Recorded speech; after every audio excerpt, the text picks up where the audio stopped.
Eny nahafaly ny deran'Andriamanitra androany ary nahafinaritra niaraka tamin'ireo namana. Nandeha tao anatin'ny sabata isika izay. Hiatrika indray ny herinandro vaovao. Dia omeko anao ty tenin'Andriamanitra ity ho fampahirezana anao sy hoentinao mamakivaky ny herinandro. Azoko antoka fa efa niverina tamin'Andriamanitra ianao tao anatin'ny sabata iny.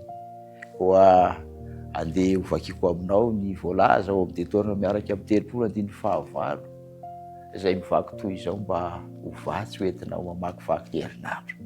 Ary Jehovah no mandeha eo alohanao ary izy no hiaraka aminao, tsy handao anao na hafoy anao izy ka aza matahotra na mivadi-po. Hiaraka aminao Andriamanitra, hombanao izy, hitantana ny asanao izy manomboka izao ka mandrakizay raha matoky anao miaraka aminy. Ho ameteza ametraka azy eo amin'ny fiainanao mandrakariva. Hivavaka isika tompoko. Misaotra Tompo noho ny sabata nomena ho anay.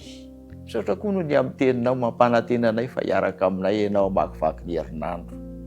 Tantany ny fiainan'ny mpanomponao izay tafaraka aminay amin'izao fotoana izao. Io izy maniry miaraka aminao.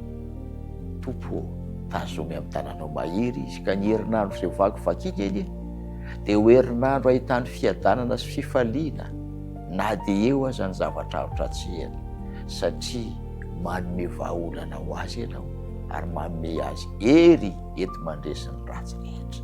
Aza mahafoy azy, tehirizy ho azy ny teny fampanantenana ao amin'ny anaran'i Jesosy. Amen.